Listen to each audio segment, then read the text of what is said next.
right. Welcome to the Inclusion Solution Live podcast from the Winters Group.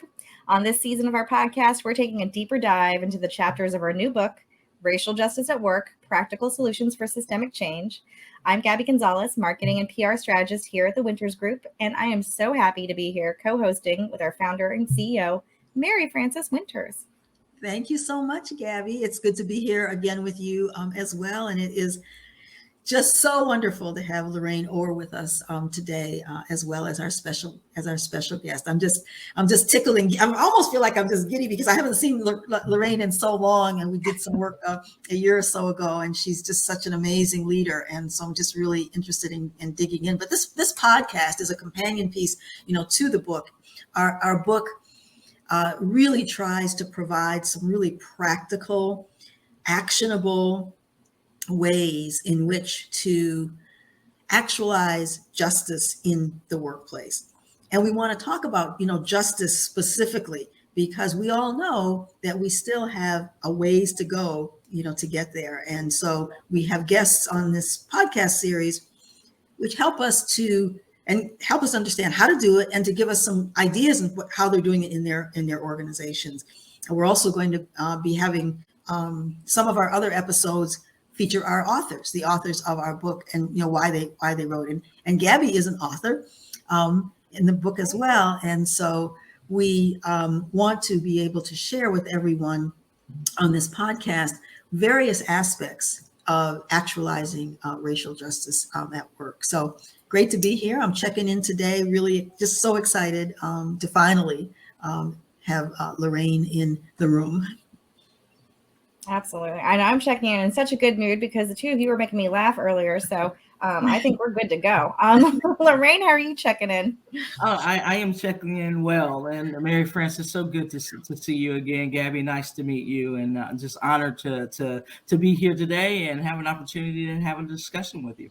Yeah, that's great. So Lorraine, tell us about yourself. Tell us about, who you are, the kind of work that you do, how you got into this work, where you come from, who your people are. we want to know more about who you are and your journey. All right. So my name is Lorraine Orr, and I'm the Executive Vice President and Chief Operations Officer for Boys and Girls Clubs of America. We are a youth-serving organization serving young people ages 6 to 18, 5,100 plus locations around the globe. Although we're not an international organization, we serve military-connected young people on U.S. military bases in 15 countries. So I've been a part of the Boys and Girls Clubs for 35 years now. I started working as a college student. And as we go into this conversation, I'll tell you more around why equity is important to me based on, my first experiences in working with young people in North Carolina. And it just so happens it was young people in public housing that, identified like me. Although I didn't grow up in public housing, I had a similar background, right? I was born in 1966, the first person in my family born in an integrated hospital, and the challenges with that, and born as a premature 2 months early, and my mom, who was a teenage mom, who already had 2 children, but a teenage mom, and was told the night that I was born that I wouldn't live through the night. So I probably am the first person that you will ever meet with 2 birthdays. I was born on September 28th, but because they told my mom I wouldn't live through the night, they never bothered to document my birth. So I lived to the next day. So my official birthday on my birth certificate is September 29th. So my mom, I just lost my mom in September, but she used to call me every day on September 28th because that was the day that I was born in her mind. So as you think about my work, right, and what I do for Boys and Girls Clubs, and everything from organizational development, safety, crisis intervention, youth development, I have 10, 12 verticals that report into me. It's all about ensuring that young people have equitable experiences, right? What I know from my personal experiences, and born in the 60s in the South, that they're young people deal with the systemic issues around equity and access. And what I believe is when you provide the right level of opportunities, then, and what we have to do is just ensure, regardless of how a young person looks, racial, gender, all the dimensions of diversity, right? They should be able to walk in a place and feel loved and respected just for who they are, and they should be able to live the experiences that they live, right? And not feel like they are denied anything based on where they live, what the color of their skin is, how they identify. So my life's work, 3 decades now, have been all around trying to break down these systemic barriers that our young people face, and adults face, right? I mean, for me myself, right, and breaking down those barriers so that we do have equal access, regardless of where we live, our zip code, who our parents were, etc.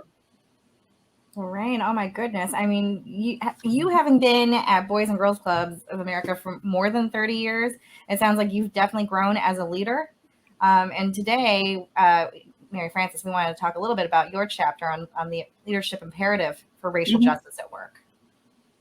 I don't know if you could tell us a little bit. Yeah. So I specifically sought you out to talk about the leadership imperative. So one of the chapters in the book on racial justice is the need for leaders to step up, and not just step up with their words, but to step up with their actions as well, to be courageous and to be vulnerable and to be willing to be criticized and even ostracized if that's the case in the name of justice. And I know for many organizations, and yours yours included, we work with a lot of different leaders. I coach a lot of different leaders, and they have to balance all of these different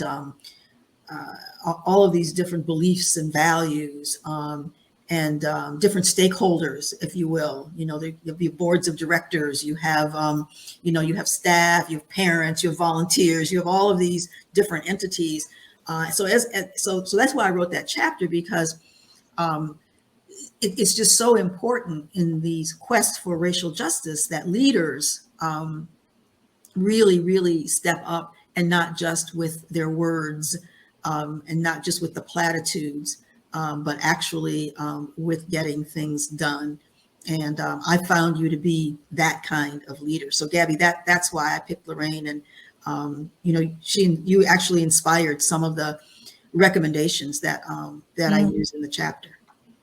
Well, thank you for sharing that, Mary Frances, because when I read the chapter, that particular chapter, it really resonated with me, and there were a couple of things there, and that was this tone from the top, right? And this idea of committed leadership, and the second thing was the acknowledgement that not all things are equal. Right. And the final piece for me is, what are you going to do about it? And, so as I think about racial equity, the first thing that comes to mind for me is one, being able to live your authentic self regardless of where you are. Because I will promise you, when I've walked into boardrooms, I that whole idea of imposter syndrome, I was like, oh man, am I supposed to be here? But because the work drives me so much in terms of what we need to do, what we have a responsibility to do for young people in this nation, that quickly dissipates. But the idea here is making sure that regardless of anything, that young people are all people. And my lens is through young people, but all people. So if you hear me say young people, all people, that they deserve and equal opportunities. And just recently, I just happened to be in the city of Detroit, and I watched 5 young Black men between the ages of 13 and 19 who had been a part of their workforce readiness program, around fashion. 5 young Black men that would literally be in New York and for the New York Fashion Show, all club kids. Five of these young men, they sat on the stage and they talked about, and they had mentors who were Black men who had already broken into the space, right? But to see these young men talk about, what they knew their barriers are going to be, but they literally sat in front of an audience. I'm sitting there watching them. It's like, hey, my stuff deserves to be in Saks. I had never been in Saks, but my stuff deserves to be in Saks, right?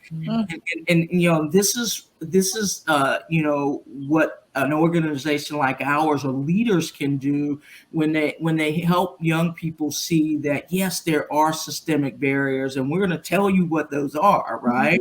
But we're going to equip you to overcome those barriers.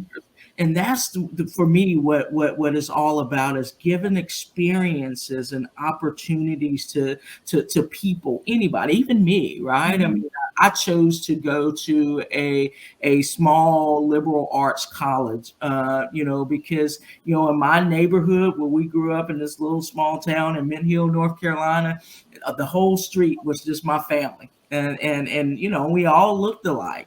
But for me to be successful or to be able to get comfortable in other spaces, I went to this school. It was a very small Black population of students, but it was empowering for me because as uncomfortable as I was on days, right? But I knew that I needed to see more, to understand more.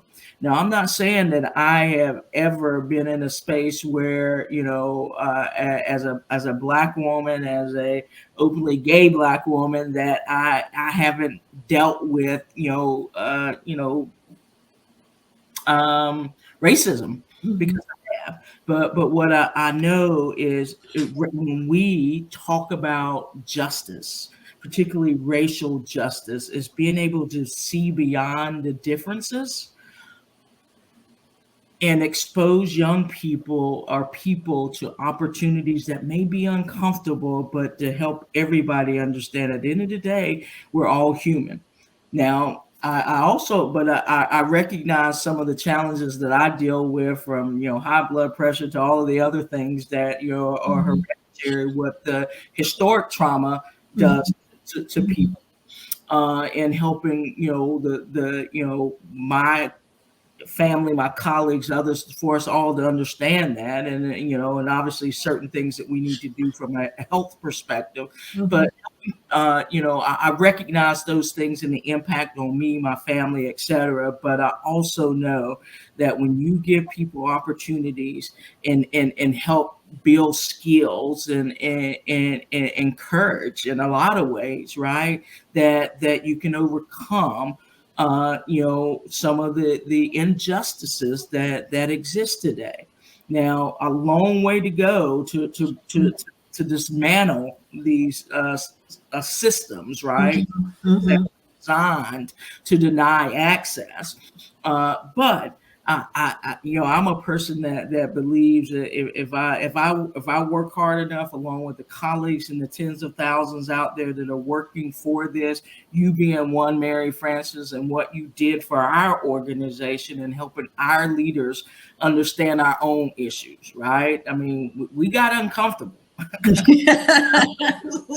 We got uncomfortable a lot, right. but we grew from that, and you will be so proud of us, because we are growing every single day as a leadership team, and that is cascading through our organization. I mean, we're launching movement employee resource groups. We're getting ready to launch 7 movement resource groups for our Native population, for our women, our Gen Zs, our Latinx community, our Black our Black colleagues, and our LGBTQ plus colleagues. I mean, and I will tell you, it is going to be one of the most powerful things that we do as a movement, because we're giving voice to people.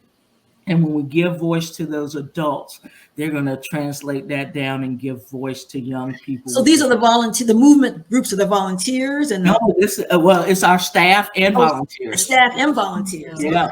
Yeah. And then we're launching employee resource groups internal to Boys and Girls Clubs of America. So I have the honor of being the executive sponsor for the movement resource groups. And I tell you, they are, we've activated them, and we're launching publicly in May at our national convention.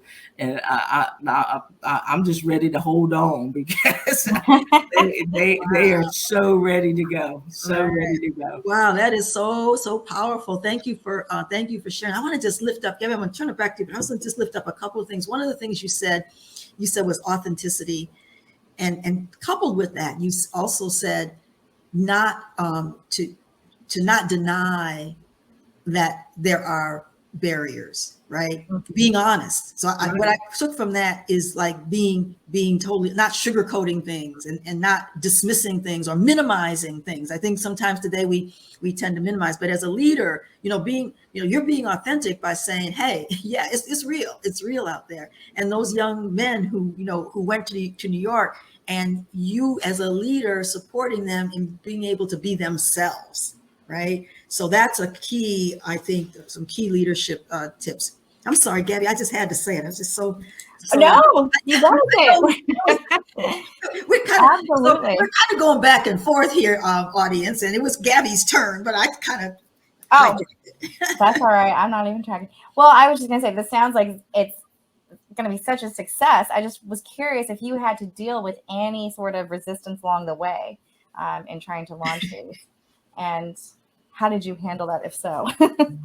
So I think yes, resistance, absolutely resistance, and some of which was unconscious, and some I'm sure was conscious, right? But what I will say is, when you're committed to a cause, or and for me, I see our work in our space as a responsibility, right? And one that I take really seriously.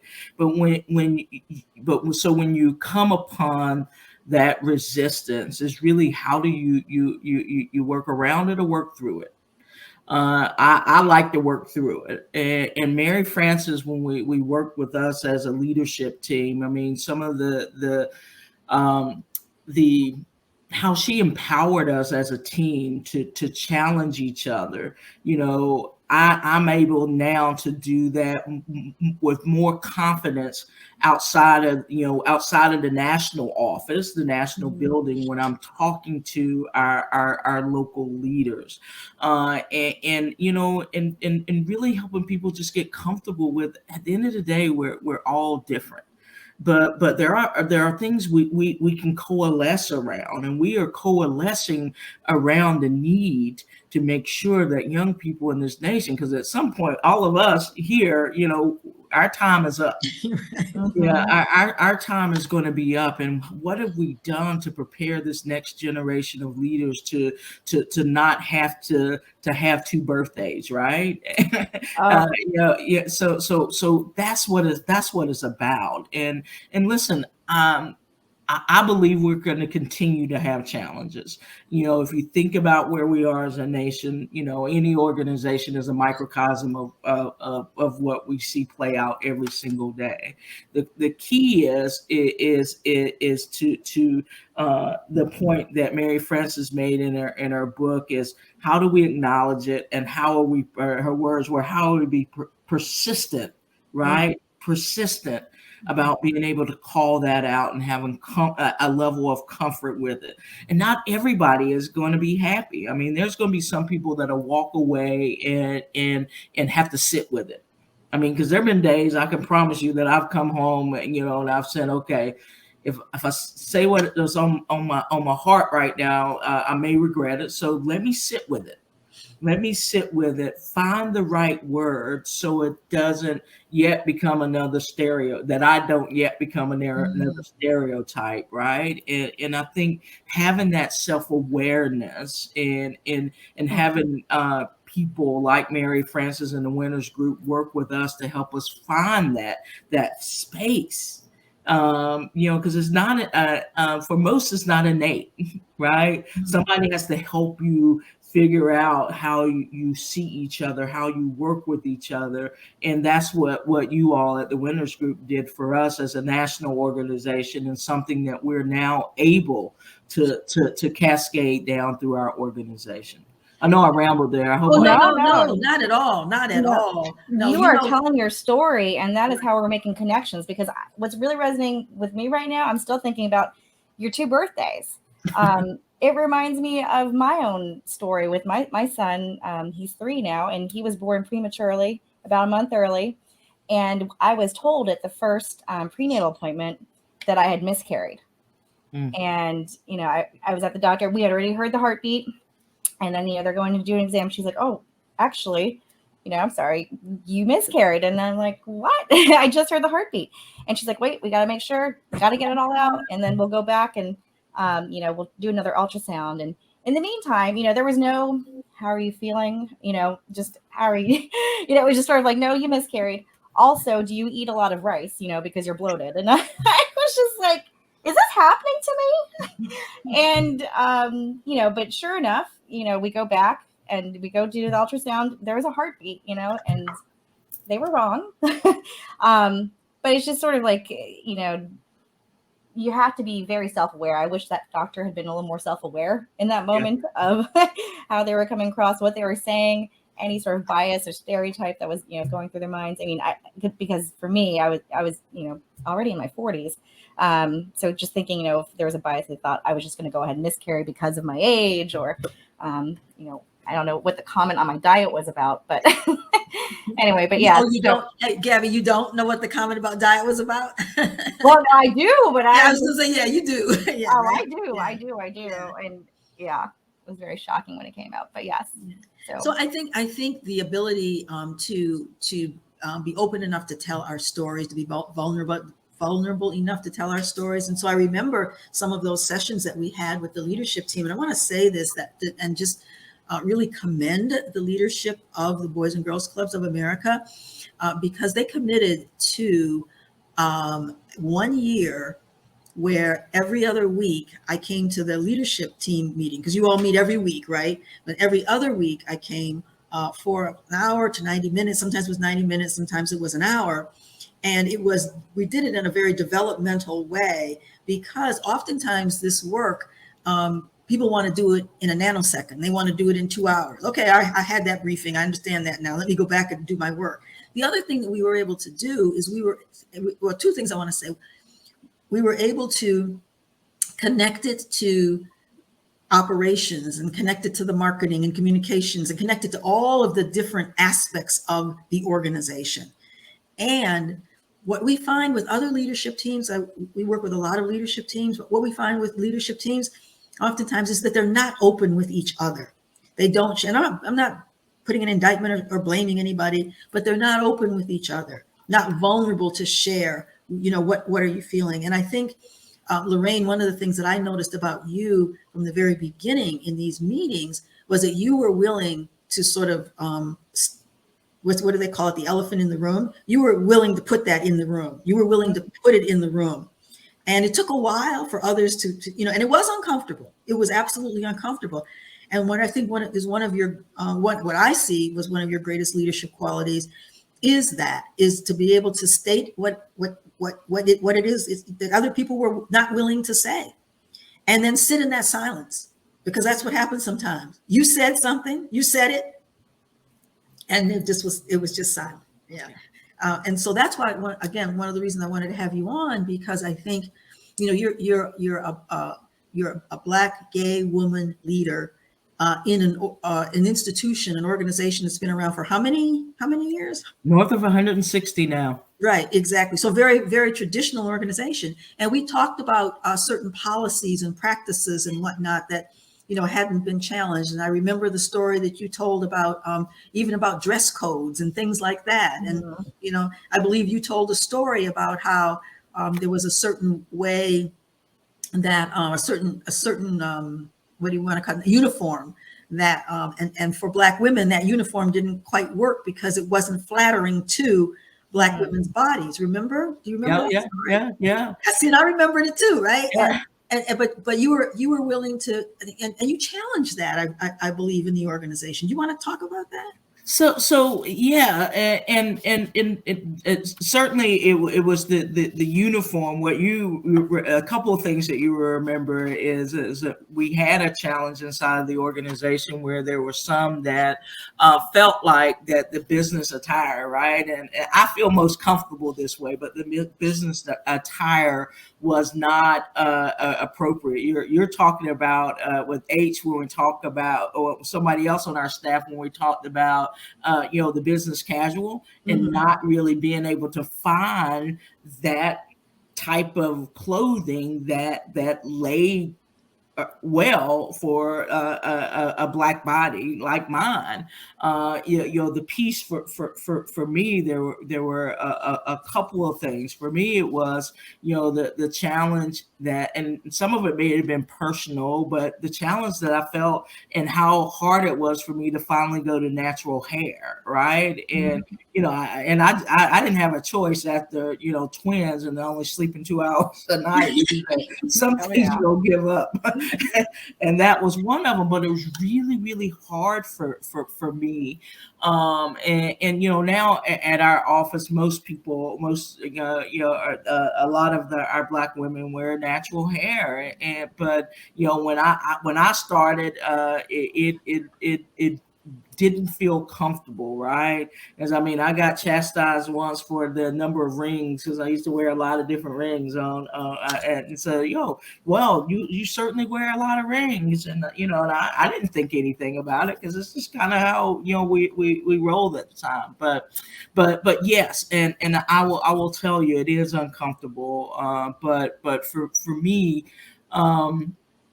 For us as a collective group of professionals to do us right and stand in the gap for so many that are falling through that gap, and that gap widened right during the pandemic. It widened and it got a little more scary for young Black children after the murder of George Floyd and so many others. So for me, I had to have the personal reckoning and to say, there are some things that as an adult that is somewhat a seasoned professional that gets a level of respect in the organization. If I sit back, then there who else is going to do it? And it was a reckoning. It was a personal reckoning, and it was hard. But I will say though, having you help us as a team, lessened my anxiety with it.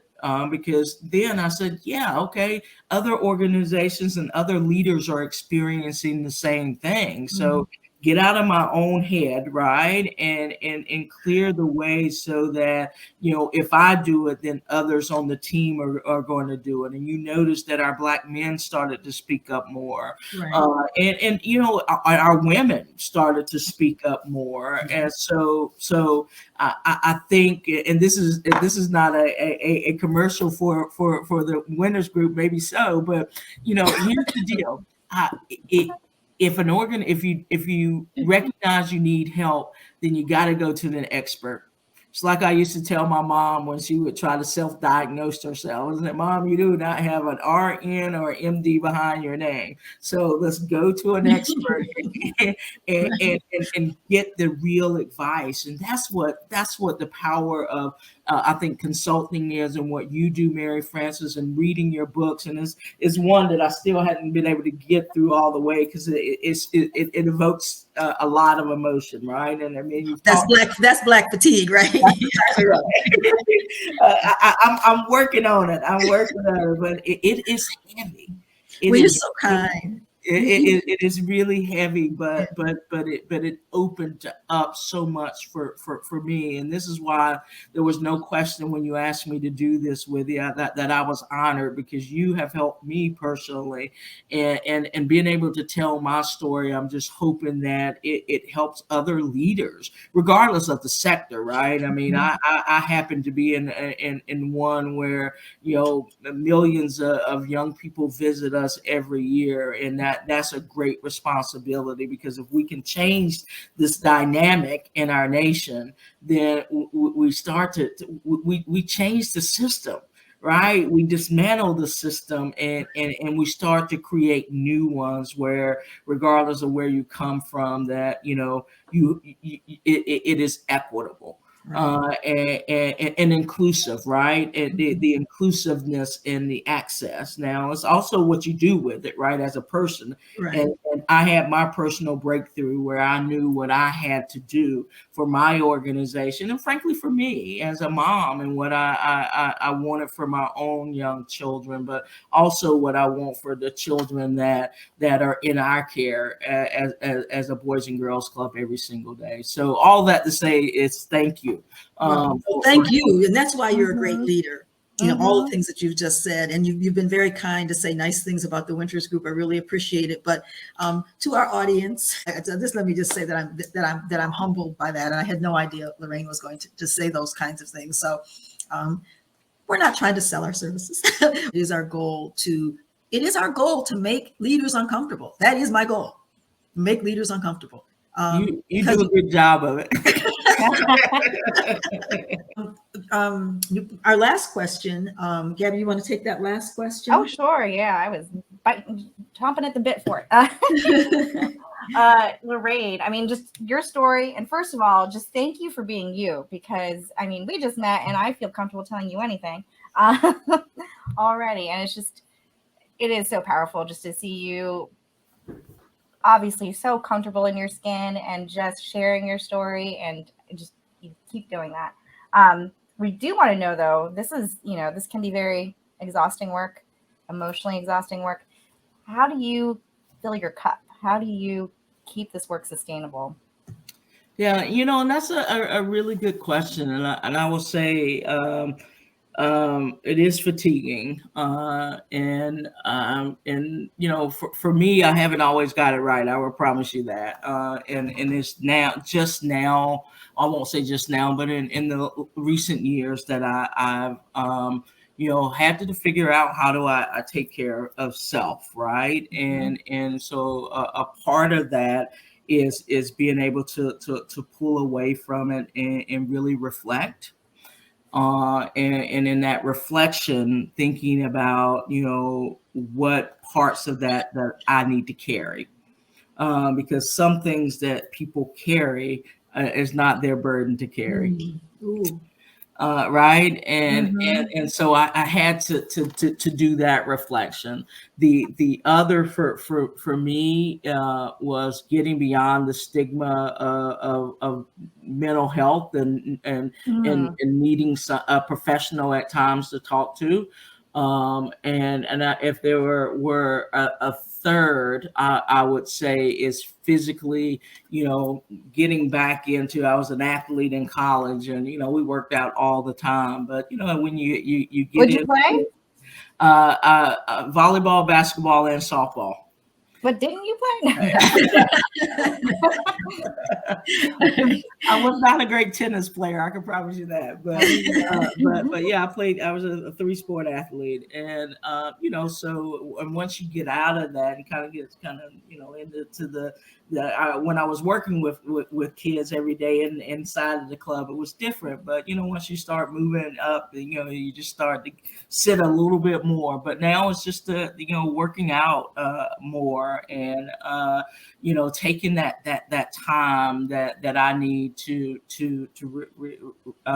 rejuvenate, both mentally and physically. But I think that the biggest is really understanding what were the things that I was carrying, that just sat with me that I didn't know what to do with, but I knew I didn't own. But there was a part of me that said I did own it. So just having that breakthrough was probably the most powerful, because I now have the ability to let things just kind of roll and say, well, anyway, that was just not a smart comment to say, and I'll say my piece and then I'll move on, and moving on was the hard part, right? But recognizing that there are still those microaggressions that people of color, women, experience, our young people experience, and our job is to how do we level that field so that they can realize the opportunities, right? And for me, it's all about the experiences, the lived experiences that they have, and that their own children will not live those same experiences, right? And or have to deal with some of the same circumstances that young people today are, or that we all have, right? Given our generation. Not Mary Frances and I are probably closer. I don't know. But so it's the comfort and the confidence and again, understanding, what burdens are mine and which ones are not. And being able to let them go. Yeah. That's right. That's right. Oh, Lorraine, you just have filled our cups today. You have absolutely given us so many gems as a leader of a major national, this is, Boys and Girls Club of America is a household name, and you have touched the lives of so many, over the years, and continue to do so. And we all know that, our youth that obviously are our future, right? And the work that you all do is just so critical and so amazing. And you are, you're at the top of the, top of the house, doing this work. So can imagine the challenges that you have, and, dealing with all of the diversity, right? Of the diversity of regional diversity, diversity, socioeconomic diversity, volunteers and staff, and, and you carry that all, and you carry it well. So I just want to say thank you for what you do for our country, for what you do for our young people. Really, and thank you for taking the time. I know how busy you are, so thank you for taking the time to be with us. We really appreciate it. Listen, it's been my honor to be here and have a conversation with the both of you. And Mary Frances, you know how I feel about you. So hopefully we can do this again someday.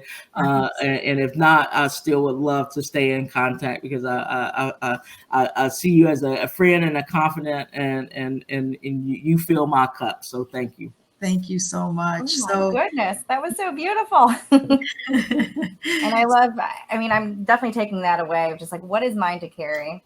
That was such a gem. Speaking of which, so just want to thank you again, thank our audience. And I'm going to flip it to you, Mary Frances, to take us out. Thank you, Gabby. And all I want to say as we leave is continue to reimagine racial justice at work. And thank you for being with us.